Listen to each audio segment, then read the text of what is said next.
Welcome to the NBAVE podcast.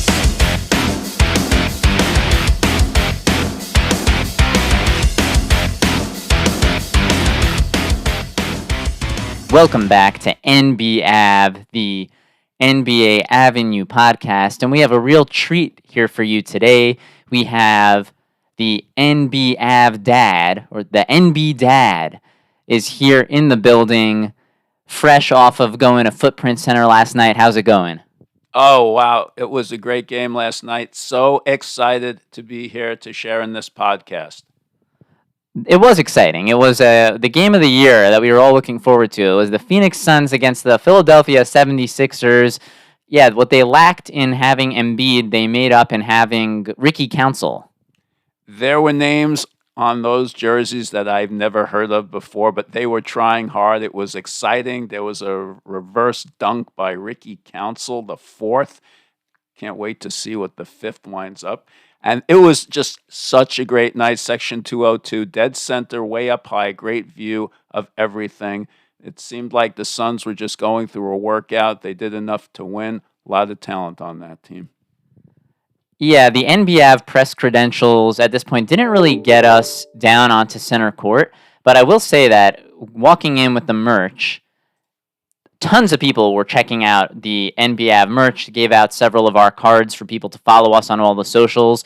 The socials are taking off, flying high. But let's get a little bit into the game. When it started in the first quarter, it kind of looked like this was going to be a struggle for Phoenix. Phoenix just could not hit a shot at all, really, in the entire first quarter.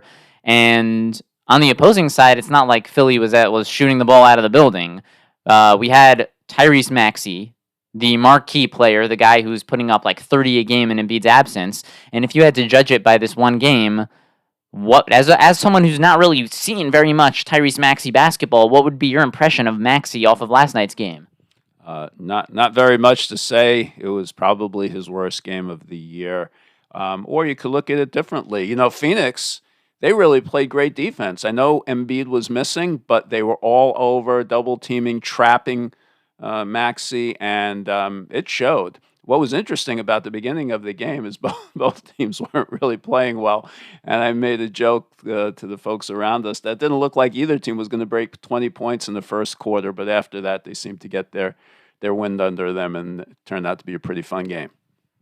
Yeah, it's funny. There's a lot of games in the NBA that work that way, where it's like it starts off a certain way, or maybe the second quarter it slows, and then it always seems to manage to pick up, and the teams get back to their usual point totals. But yeah, Phoenix did one thing last night that was really, really good, and the coaches, I guess, should actually get credit for something on Phoenix, is the fact how they took Maxey out of the game. Because if you were watching this and you had never seen Maxey play before, you would think that he is not only not one of the better players in the league, not only a guy who is not going to command the max contract at the end of the season, but you would think that he was really a scrub.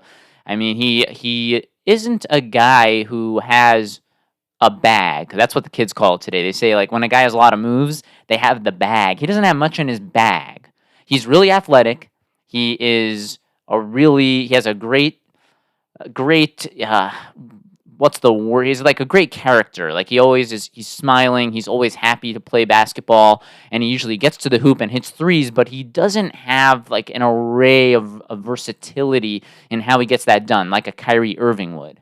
Yeah, his bag was empty last night, no doubt about it. But, you know, there's 15 games left in the season, and teams are vying for their final positions going into the real season, the playoffs. I consider the NBA 82-game season a real nice exhibition, really fun for the fans, very entertaining, but the real season starts in 30 days or so. Yeah, and we'll talk a little bit later about someone who definitely agrees with you, and that would be Jimmy Butler. Jimmy Butler has put his stamp on being, in the history of the league, I think he has the crown for the guy who has shown that he cares about the regular season the least, nobody over him. That's it. Jimmy Butler is on top with not caring about the season, and he backs it up game after game. Philadelphia actually only has 13 ball games left, so we'll take a look at the standings a little bit later on. But the first player who really took off in last night's basketball game, I would say, was probably an ex-Phoenix Sun. It was Cam Payne. pain was bringing the pain. You might be surprised that for the game, I believe it was actually a -20. So in the time that he spent on the court, the Sixers actually got outscored by 20 points. Can you imagine that? Yeah, it was nice because when he came into the game, the fans were cheering. It's been a couple of years since he played for Phoenix, and they remembered him. So it was nice to see, and he played well. Yeah, I thought he played well too. I think this is like an example where the plus minus stats don't always come in perfectly truthful, because there was a point in that game where the Sixers were in the game, and it was really only because of him. Nobody else was getting it done. Listen, it was a real fun game. Best G League team I ever saw play. Hope we don't get in too much trouble for that. But again, this is I call this 82 game season the play-in tournament. I know it's technically different when the season ends, but that's what it is for me. We're looking ahead to the playoffs, and we'll turn it back to the host to give you the rundown on the games. Well, that's actually a very good point, because these two teams who we saw last night may very well be bound for the play-in, because you have the Phoenix Suns, and they're sitting in the, let's see, where are the Suns? They're sitting in the 8th seed right now. So currently, right now, the Phoenix Suns would have to play a play-in game. If the playoffs were today, they'd have to face off against Dallas, a team that beat them last time they faced off in the playoffs, and a team that really embarrassed them in a Game 7 in Phoenix. So not really something looking too good for the Suns. And then if they would lose that game, they would have to face the winner of the Warriors-Lakers for one last chance at actually making it into the playoffs. And then if you look at the Sixers, they're also in the 8th seed. So based off of the results of last night, you have two 8 seeds playing against each other. One is an 8 seed because their top player, Embiid, isn't around right now, and the other is an 8 seed because, Bradley Beal hasn't been there for a lot of the season, and they haven't played up to expectations on the year. So both of these teams are 8 seeds. So if you want to say that it's the 82 game season is a glorified play-in game, well, that would be a very likely outcome of where these two teams can end up. Now, let me ask you about another player. Well, first of all, it was the first time you've seen Kevin Durant live. Is that correct? Yeah, and it was really interesting.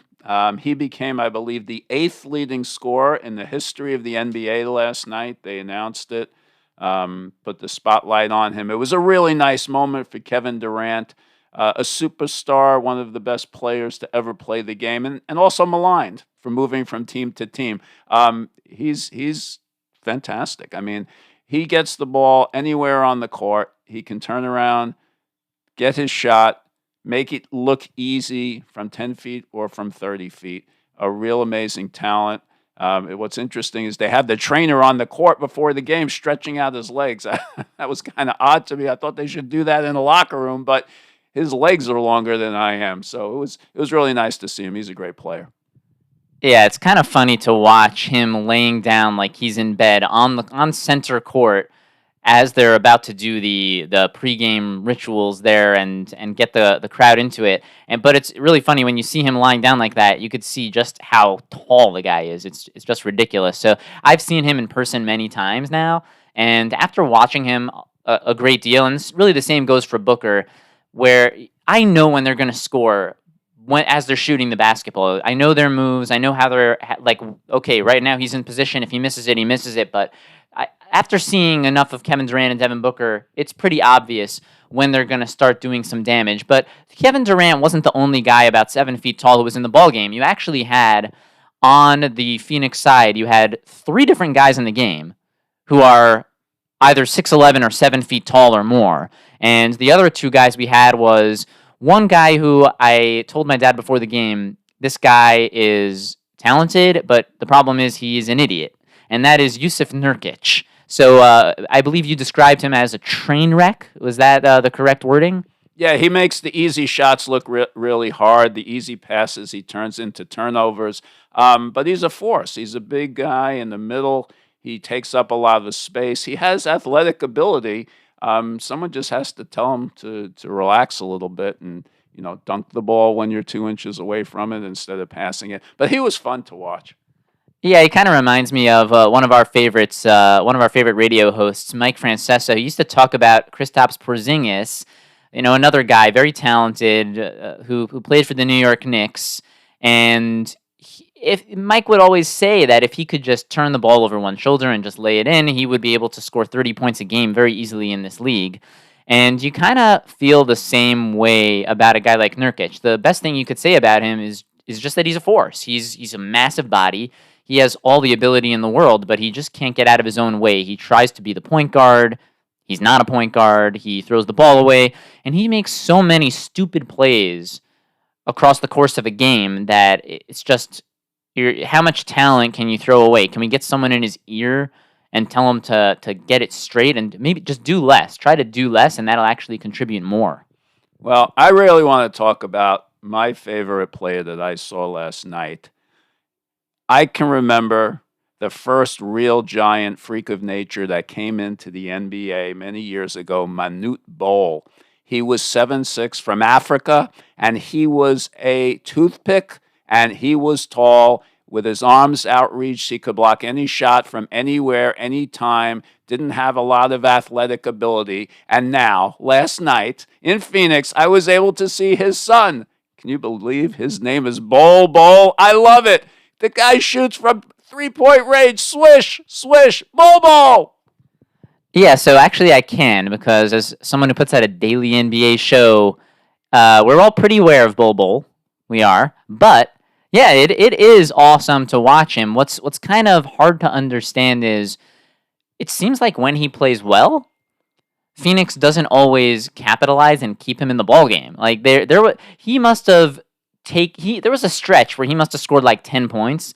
And then, okay, that was it. They took him out until maybe the fourth quarter. I think he scored like 10 in the second quarter or something like that, or the end of the first quarter, the second quarter, and then he was gone. That was it. So it's like, okay, your reward for doing a really great job. But one thing I will say is that when they had Bol, Nurkic, and Durant on the floor at the same time, Philadelphia couldn't score the basketball with those 3 7-footers. It's just a distance and range thing with the amount of space those guys occupied on defense.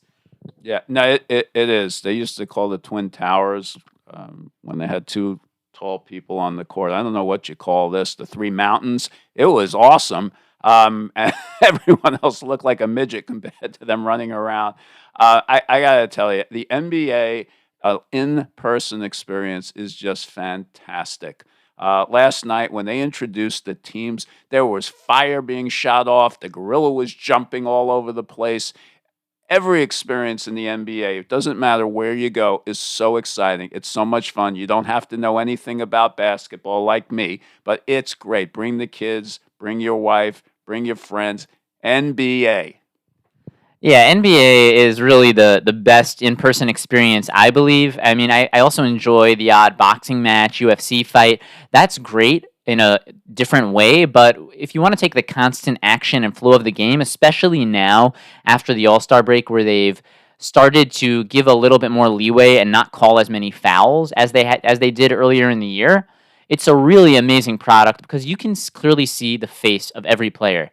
You see Devin Booker, you know it's him. You see his mannerisms. You see Kevin Durant when he's exasperated. Or last night we saw Kelly Oubre. He is a guy who plays with, to his detriment sometimes. He plays with a lot of emotion. He does a lot of stupid things, very athletic, but you can really see the faces of these guys. After one game, you know these guys. You feel like you know them. And there's really no other sport that really compares to a live in-person NBA basketball game. There's no helmets. It's not a hockey game where if you go there and for the first time, you have no clue who you're watching. A football game, it's like, okay, you know the quarterback, and that's pretty much it. But these guys, you feel like you know them after the game. Like, I feel like I could go out there and mimic what Kevin Durant does on the court. Yeah, and it's true. You leave there, and I'll tell you, we went on a night that was called Women's Empowerment Night. And, of course, you had the female umpire there who did a great job, one of the referees, and women have really made strides into refereeing and officiating in pro sports. And, there were women there. They were clapping their hands. The halftime show was this unbelievable acrobat who was standing on a medicine ball, rolling around and doing hula hoops all over her body. It was just a great night for women. Yeah, I believe her name was Grace Good. They credited her as being some type of circus performer, and after the first half that left a lot to be desired basketball wise, it was nice to see someone with a lot of talent on the floor commanding the footprint center. And I've seen a lot of these Phoenix Suns games live, and they don't always have a good halftime performer. And granted, I'm not the type of guy who really cares about that stuff. Like, I could really like go to sleep during halftime and then wake up for the second half, and I don't care about the commercial breaks and all of the shenanigans that happen at these games.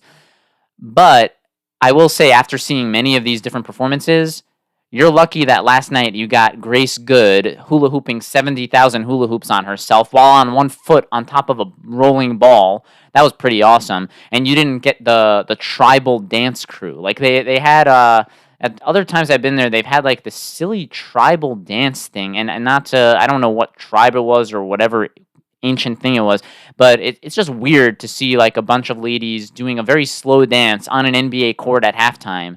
Where this was kind of more up the alley of what you would want. We've also seen like musical guitarist performers who are okay. They in Golden State they have like the speed painter, that's pretty cool. But yeah, this was pretty good. It got the crowd going, and then in the second half, we saw much better basketball. There's one player we definitely have to talk about, which is a guy who Philly refused to defend, and coming into the game, he had one of the highest percentages of shooting threes in the NBA ahead of Steph Curry's, and that's Grayson Allen. So Grayson Allen from the top of the key was open all night, and what exactly did he make of his opportunity? He was lights out. Grayson, he's a best kept secret, I think, on the Phoenix Suns. I mean, he's been in the league a long time. He's a great shooter, but wow, he's smooth. He doesn't flinch, and he was deadly last night. I think he had 32 points. He could have had a career high. I think his career high is about 40. If it was a closer game and they needed him more, he was just drilling them open, not open. Grayson is a name to be watched. He could be a key in the playoffs for the Phoenix Suns. Yeah, like I told you before the game, the Suns score most of their points, and when I say most, I mean almost all their points from the starting unit. They don't really have a deep bench. Actually, last night in the first quarter, it was really Royce O'Neal who came into the game and was like the only one doing anything for Phoenix. And it was like, okay, thank God we have this veteran on the bench we brought over from Brooklyn who can actually keep us in the ball game until we get our legs under us and get our rhythm going. And then, yeah, Grayson Allen was just the stabilizing force behind powering the sails of the Phoenix Suns for the entire night. But I will say that Philadelphia has got to know the scouting report on the team that they're about to play, and especially after he hit like the first 4 or 5 threes, you would think they wouldn't leave him wide open from the top of the key, but Philly didn't exactly get the memo. Listen, the Suns have an enormous amount of talent. They have a great starting five. They have Kevin Durant. They have Devin Booker. These are legendary players. Come playoff time, it doesn't matter what seed they are. They can beat anyone, and they should be feared. So looking forward to some real basketball from Phoenix in the playoffs. It's true. Then this is what I always talk about on the show. Granted, in the Phoenix Suns' previous game where they played Milwaukee, they gave up 82 points in the first half.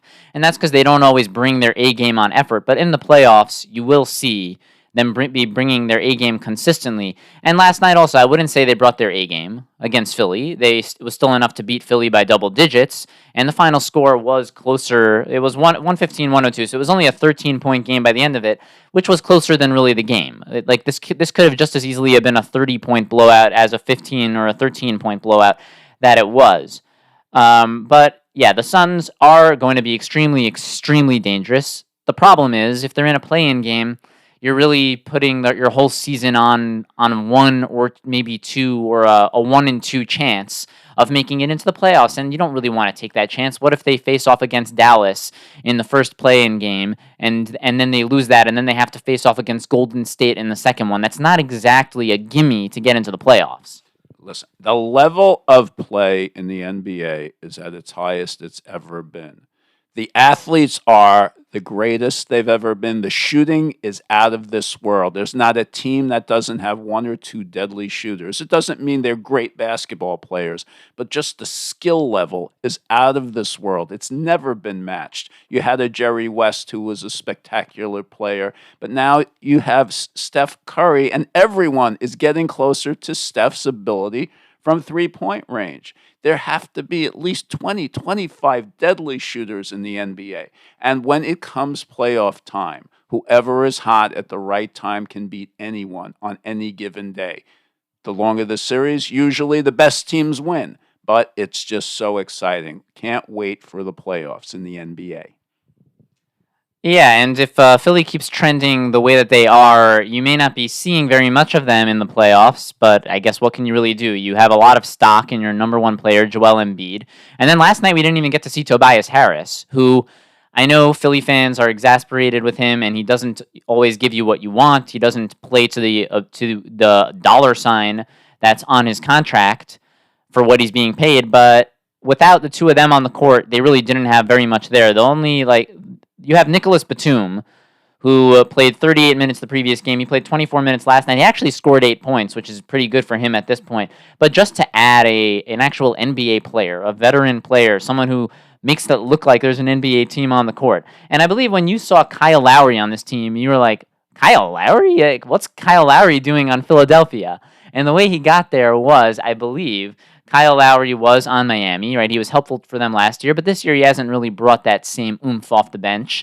So they shipped him out and they brought in Terry Rozier, who actually hit a game-winning three-pointer last night for Miami, which we'll get to. But so they shipped him out for Terry Rozier. They got Terry Rozier from Charlotte, and then Charlotte didn't really have a need for Kyle Lowry, so he ended up heading to the buyout market where he got picked up by Philadelphia, who could still use his services. But Kyle Lowry did not do very much last night. No, he wasn't much of a factor, but I could see, the mindset to bring him on. If you have a healthy Embiid, you have a healthy team. He's a stabilizing force. He's an experienced player in the big games. So, they can't go wrong with him. But this is not a team by any stretch of the imagination that's going anywhere in the playoffs. I call them a first-round knockout, even with Embiid back. Yeah, I would agree with that. If Embiid is back, I still don't see them suddenly sparking something and going ahead and beating. I mean, if they would be at the bottom, assuming they make it into a real playoff series, they would have to face either Boston or Milwaukee. And even with Embiid back, and let's somehow assume he's going to be a better version of himself and not just be like a injury-ridden version of himself, it's hard to imagine them beating Milwaukee or beating Boston. Like, that's just really not going to happen. There's one more player on Philadelphia that let's call it two more players, but one of our favorite guys from last night, and he can now be thanked by all of the Suns fans for free Chick-fil-A, and that would be Paul Reed, who, can you describe Paul Reed's foul shot for me? Well, it starts somewhere in downtown Phoenix behind his head, and it winds up some other part of Arizona by the time he lets it go. And if it hits the backboard, they should probably count it for him because he has no touch. But it's fun to watch. And the Chick-fil-A's are for everybody. He missed 2 in a row. You never saw such engagement from the fans in an NBA game when their team's up by 20 as they did last night when he missed 2 in a row. Chick-fil-A. Let's go to a steakhouse next time. They really should have had Chick-fil-A even in the first half because I think that Oubre missed 2 foul shots in a row also. And there was this crazy nutjob fan sitting behind us, maybe like 5 rows behind us, up to the right. And he was really getting in their grill on these foul shots, yelling some things that we're not going to repeat on NBAVE. But if you ever meet me in person, I can tell you about this fan. It was a lot of fun, and Paul Reed has got to be a prime candidate for Chick-fil-A in your city coming soon. So if you see the Philadelphia 76ers, maybe what you're going to lack in the actual entertainment of the game, you will make up in free food afterwards. Yeah, you just have to find what's your favorite restaurant, and that's what should be available to everybody. That would be a sellout if the team had no wins. This is some real fun. The Phoenix Suns have it right. They make the game an experience, a fun time. Everyone's engaged. Loved it. So the last player that I really want to talk about, we could talk about both of the guys who kind of came in garbage time for Philadelphia. And the one who was the most exciting and seemed to be one of the most talented players on the court at any point in this game was Ricky Council. He came into the game, and to just try to describe it, if you've ever been at a sporting event, or maybe like a lower level sporting event where there's 10 players on the court, or if you're watching a football game or an arena game and there's just one player, one wide receiver who's just more athletic and faster than everyone else, that is kind of the way I would describe Ricky Council. It's like the way he came into the game and immediately did a couple of things that was just like, whoa, it just caught the eye in a way where you're like, this guy's the best player on the court. That was the way I felt watching Ricky Council. And you have any thoughts on that? And Ricky Council, we did some research. He played for Wichita State and then for Arkansas, 26 points a game when he was on Wichita State. A good find for the Philadelphia 76ers. Keep an eye on him. Let's see what he develops into. Ricky Council the fourth. I don't know the first three, but number 4 is one to watch. Yeah, my guess is that Ricky the Fourth is really looking to sort of bring honor to the Council name. I don't know the previous 3, but Ricky Council is trying to do something about that and make the Council's a household name. So the Councilman did something on one drive, made some nifty pass, and it was pretty cool. And then he got this ridiculous reverse tomahawk jam, and he came into the game cold. Like, he walked into the game for the first time in the fourth quarter, and he just started wowing us like the Harlem Globetrotters, but it wasn't like he got carried away with antics. I think he's just that talented. Like, I don't think he was trying to put on a show. I think he was just doing stuff that are naturally within his capabilities. And then when he had the opportunity to shoot from 3, he hit almost every shot he took. He scored like 10 points in the quarter. And that's with them camping him out in the corner for most of the quarter. Like, if the amount of time that he actually had his hands on the ball couldn't have been more than like 20 seconds in the entire game, and he scored like 10 points. Yeah, we're going to keep a very close watch on Mr. Council the fourth, number 4, Ricky Council. Yeah, 16. 6. Multiple of 4. It's 4 times 4, so the square root of 16 is 4. Yeah, and he actually had 16 points the other night in a blowout loss to the Boston Celtics. So, again, a good under-the-radar player here to keep a watch on. And we'll update you in future podcasts on Ricky Council the fourth. Yeah, we're going to be the official Ricky Council the Fourth fan club. But if you're Nick Nurse, why would you not play this guy a little bit more? I mean, we saw enough Kelly Oubre last night. I can promise you that. We saw enough of a lot of these guys. Okay, like Campaign had his moment, but why would you not play a little bit more of Council, a little bit more of Jeff Doughton? Jeff Doughton had a pretty good game. He scored 12 points in the 12 minutes. Meaning these guys both played the entire fourth quarter, right? 12-minute quarters, that was the entire quarter. That was what they played. So why would you not throw these guys out there? What do you really have to lose? Any talent that you can stick on the floor with Tyrese Maxey and kind of get a little bit of that hedging off of Maxey onto some other players, that would be a welcomed thought. Yeah, definitely. I think Mr. Nurse needs a nurse. But you know what? It's a fun team to watch. It's a G League team that's wrapped up in the NBA somehow to the injuries and a lot of things beyond their control, I'm sure. But maybe we should look ahead in the time that we have for today's show to see what's happening either last night or moving forward in the NBA. Yeah, let's take a look at the rest of the league and what we had going on. So obviously we were preoccupied physically being at the Phoenix Suns game, but you had a very exciting game between the Miami Heat and the Cleveland Cavaliers. And this was a game that Jimmy Butler decided to suit up for. That's always a 50-50 at best proposition that Jimmy's actually going to play. And as we were talking about before we started filming this, Jimmy Butler has the crown for number 1 in the books for caring about the regular season the least. Nobody cares about the regular season less than Jimmy Butler. So he played well last night. And what you have for them, for the Miami Heat and for the Cleveland Cavaliers, are two pretty interesting teams. Because the Miami Heat, you're impossible to predict. You never know. They lost to the Sixers in the previous game. Can you imagine that? Can you imagine the Miami Heat losing to the Sixers? I can't really imagine anyone losing to the Sixers. I know they have some wins this season, but it's mind-boggling to me. No, I can't imagine.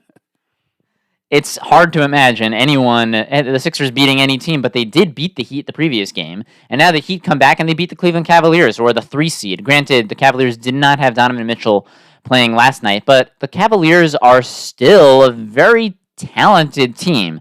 They're a bit of a weird team, but they're talented. Darius Garland, if I had to describe him to you, he's like this, he's the king of shiftiness. He's super, super, super shifty, and he's really a guy who is so talented scoring the basketball. I think the best role for him would really probably be that sixth man sort of microwave scorer role, because I think where he struggles a bit is in the playmaking and the passing.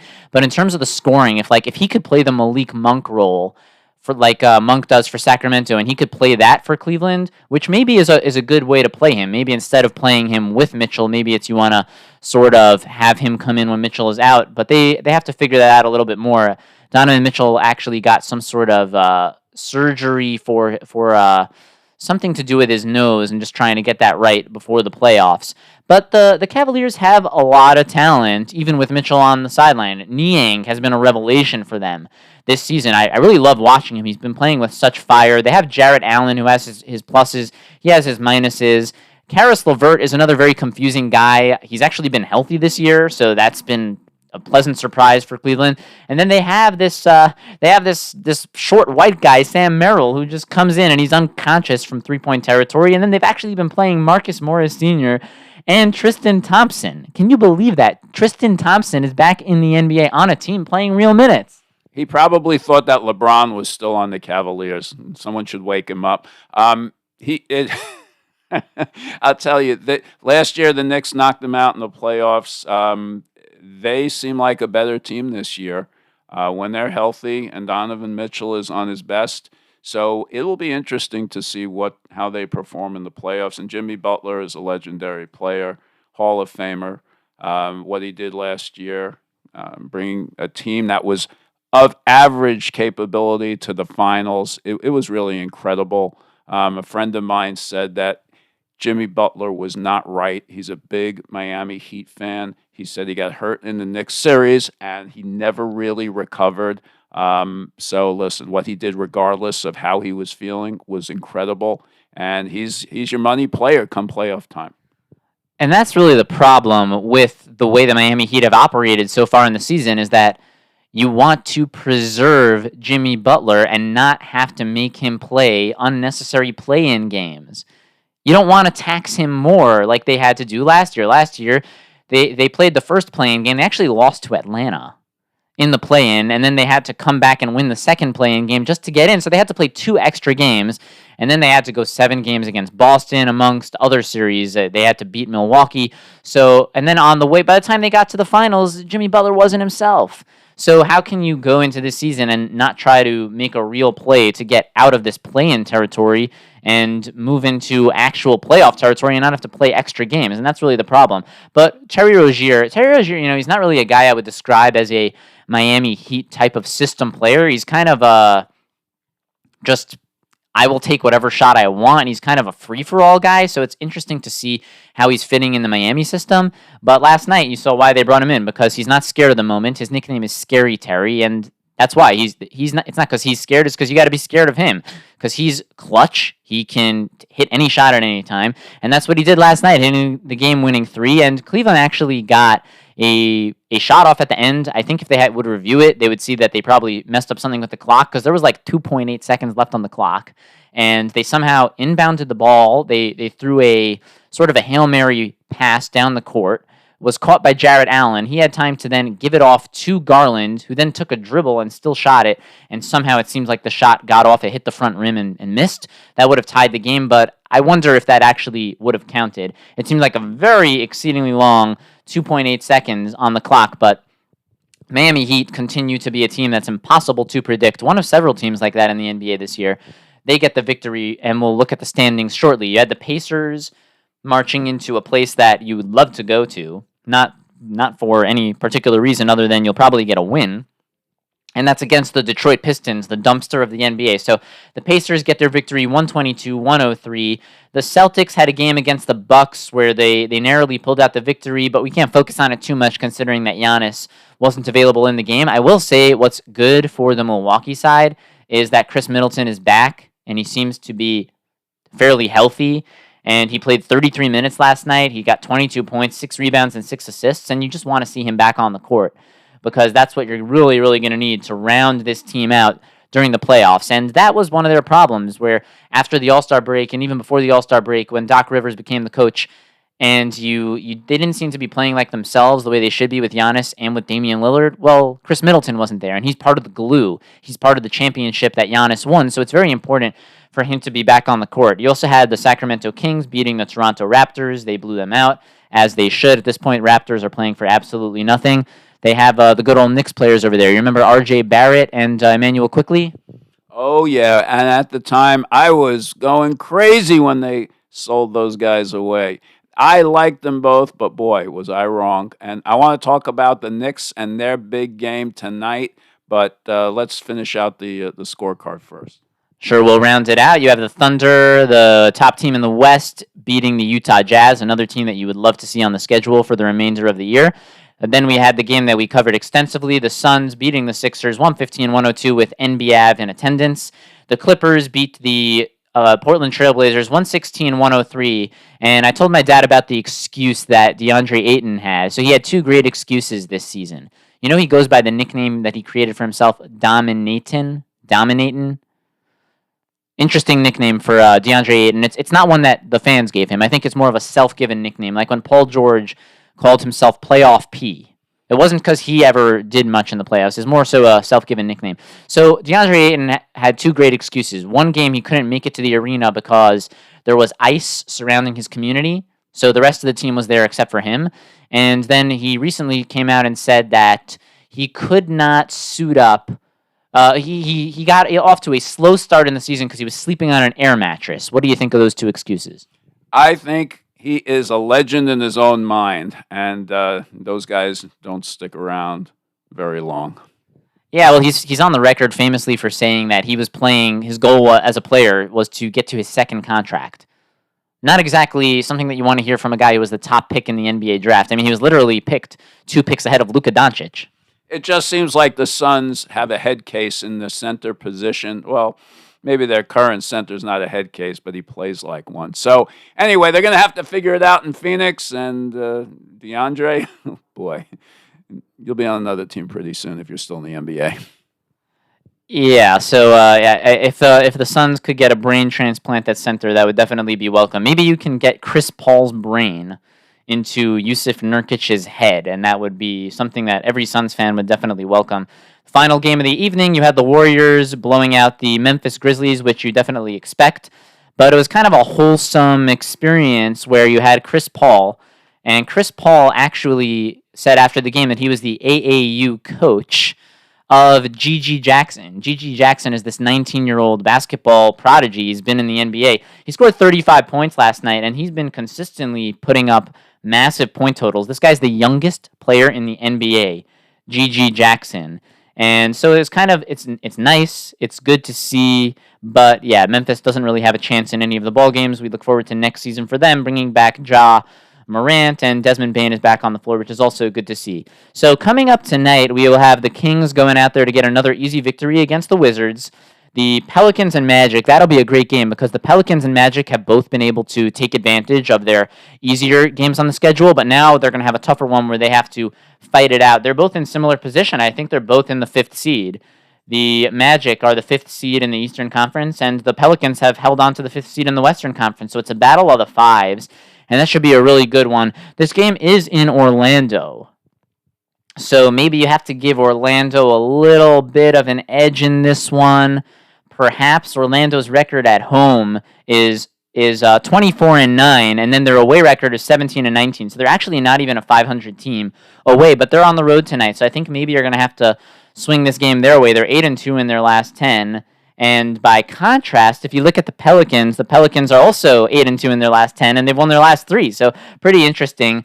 And the Pelicans have a much more even record home and away. They're 20-13 at home, and they're 22-13 away. So this should be a really, really, really good game. The Pelicans, sort of an interesting team. Their team is well balanced, but they don't have that one guy who kind of lifts them above who rises them above the tide. So the Magic are led by their one great player, Paolo Banchero.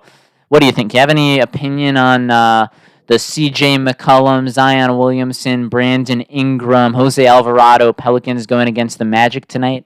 Well, tonight's game will be another good regular season game. Whoever wins, it's not really going to change too much about them. They'll both be making the playoffs. But for Izon, it's really about Zion. Zion? You say Izon or Zion? My eyes were on Zion. So everyone's will be this playoff season. If he's healthy, it's going to be his first endeavor into the real season in the NBA. I think he's going to need a year in that season to really develop. So it's great that they're having an excellent regular season, but I think they're a year or two away from really advancing far in the playoffs. We'll see. Yeah, Zion has been in the playoffs before, but it hasn't really been that extensive sample size that you need. He hasn't really got a chance to get his feet wet there. He has great touch around the basket. I really like seeing him there, and as long as he's not turning the ball over, him playing point forward is a great move, but we'll have to see. Like we already mentioned, they kind of need that one more guy to lift them to championship caliber basketball. Then you have the Bulls going against the Rockets. Surprisingly, after the Rockets lost Alperen Şengün, they had a little bit of Ewing theory going on where they just keep winning, and they've actually won 6 games in a row. They're 8-2 in their last 10, and they're the 11th seed. They're actually only 3 games behind the Warriors, so that's pretty incredible, but that's going to come to an end tonight. I think the Chicago Bulls are going to put a wrench in that, and the Bulls led by Kobe White and DeMar DeRozan. You might see another close game in the end, but DeMar DeRozan in the fourth quarters and overtimes has been spectacular. And then we have the Brooklyn Nets going to face Milwaukee in Milwaukee. Milwaukee playing on the second night of a back-to-back, but they should be able to handle Brooklyn. Dennis Schroeder shouldn't really be too much of a worry there, so the Milwaukee Bucks should be able to handle that one. Then you have the Mavericks getting an easy game at home against the Utah Jazz, and they need it because they're in that battle in the Western Conference playoffs. Then you have the game that we want to focus on. You have the New York Knicks traveling to Denver to face off against the Denver Nuggets. The Knicks, I believe, got a victory in Denver already this year. So the Knicks are looking to do that again. And what do you have to say about the New York Knicks? The New York Knickerbockers are on a tear. They went out to the West Coast and they've beaten everyone they played. They're not at full strength. Look out, fans in New York. Come playoff time, when they're healthy, this is a team to be reckoned with. Nobody at the beginning of the season anticipated these moves. Nobody, after the moves were made, anticipated such success. This is a team that plays full court basketball defensively, a team game offensively with one super duper star, Mr. Brunson. Look out, New York. The Knicks are back. It's really sensational, where if you look at Jalen Brunson at this point compared to when he was on Dallas and he was playing sort of a sixth man role with Luka Doncic trying to keep them afloat while Luka was on the bench, and now he goes over to the Knicks, and you have to consider him at least a top 20 player at this point in the league. There's just not so many guys that, just think about it like this. Imagine you took Jalen Brunson off of the Knicks and you slotted in Steph Curry in his place. Do you think the Knicks would have a better season than they've had right now? It's a very interesting question. It's one that I don't necessarily know the answer to. Imagine if you swapped, and I'm just using Steph Curry because they just played the Warriors in their last game, and in the previous game, the Knicks beat the Sacramento Kings. If you swapped Brunson for Fox, would the Knicks have a better or worse record so far in the season? And do you have any thoughts about that? I credit Coach Thibodeau. I credit the general management. I credit ownership. They've put together a chemistry that you don't see often in the NBA anymore. They have unselfish players. They have players like Josh Hart, who is all over the court, throwing his body here, there, and everywhere. He scores when he needs to. He's a leader, and everyone around him is made better. Brunson, we know what he can do, but all of the other players, they lost their best shot blocker for the entire year. Their lead center went down. Hartenstein, when he's on half a leg or a leg and a half, he's playing great. This is a team that is so impressive. It's old-time basketball back in New York. Yeah, Hartenstein sort of dismantled Domantas Sabonis. I think he held him to like 2 or 3 points in the entire second half of the game the other night. And you have one guy, I think Sabonis is probably making quadruple what Isaiah Hartenstein is making, and that's probably an ill-advised contract right there. You'd probably be better off paying a quarter to Isaiah Hartenstein, who's shown to be one of the better centers in the league, and certainly in this Thibodeau system, he's really, really thriving. But that's what you're saying. It's the chemistry. You're getting the best out of every single one of these players. Dante's playing the best basketball of his career. Josh Hart was good on New Orleans, and he was good on the Lakers, but he's playing the best basketball of his career. And that's the kind of guy who he clocks in at the office at 9, he clocks out at 5, and he works for every single one of those minutes. You know exactly what you're getting. You're happy to pay his salary at the end of the year, at the end of the month, however it works. You are thrilled to pay his salary. He's absolutely awesome for the New York Knicks. So what do you think? Do you think the Knicks stand a chance in this Denver Nuggets game? The Nuggets have played a couple of really close ones in the past few. I give the Knicks a chance anytime they're on the court, regardless of injury. They're sweeping through the West. Who does that? Nobody. Listen, the Nuggets are the world champions. They may have the very best player in the league when everything is said and done. And it's going to be a great game. The Knicks showing up after, this is the last game, I think, on their road trip. So it's hard to expect them to win, but they got a lot of heart. Josh Hart. Yeah, and we're gonna need another big game because I don't know if OG is suiting up for this one. They have to be very, very careful with the elbow because we really need him for the playoffs on the New York Knicks. If you're a Knicks fan, you're desperate to have him on the team. So you gotta judge that one with care, and you're gonna need another big Deuce McBride game. And he came up with a very timely one against Golden State. You're gonna need another one. You're gonna need him to be able to hit the three, and you're gonna need him to be able to find Brunson again for open corner threes if they're gonna win this ball game. But it's a game I'm really looking forward to. Certainly the game of the night. You can watch the Pelicans early and then watch the Pelicans against the Magic early and then the Knicks Nuggets late. And then the Phoenix Suns will play their final game of the evening here. It'll be the Suns at home, back-to-back at Footprint Center, taking on the Atlanta Hawks, who are playing without Trae Young. So the Suns should be able to go back-to-back. And I don't think they expended too much energy last night, so beating the Sixers. So the Suns should be able to finish it out, go back-to-back, get on a little bit of a roll.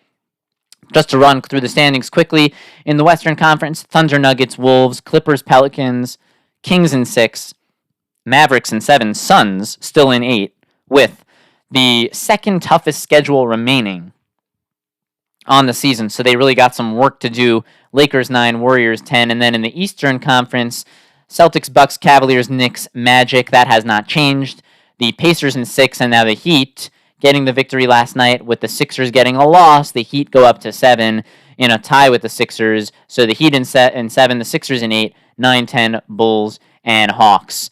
We really appreciate the NBAVE Dad on the show today. Do you have any final words as we hit the outro? Bo! See him live in Phoenix. Bo! There you have it. As always, we're your source for a great time every time. You follow us on social at NBAV, NBA Avenue, and you can reach out to the show with your questions and comments at NBAvenue@yahoo.com. We're your source for a great time every time, and until next time, we are out.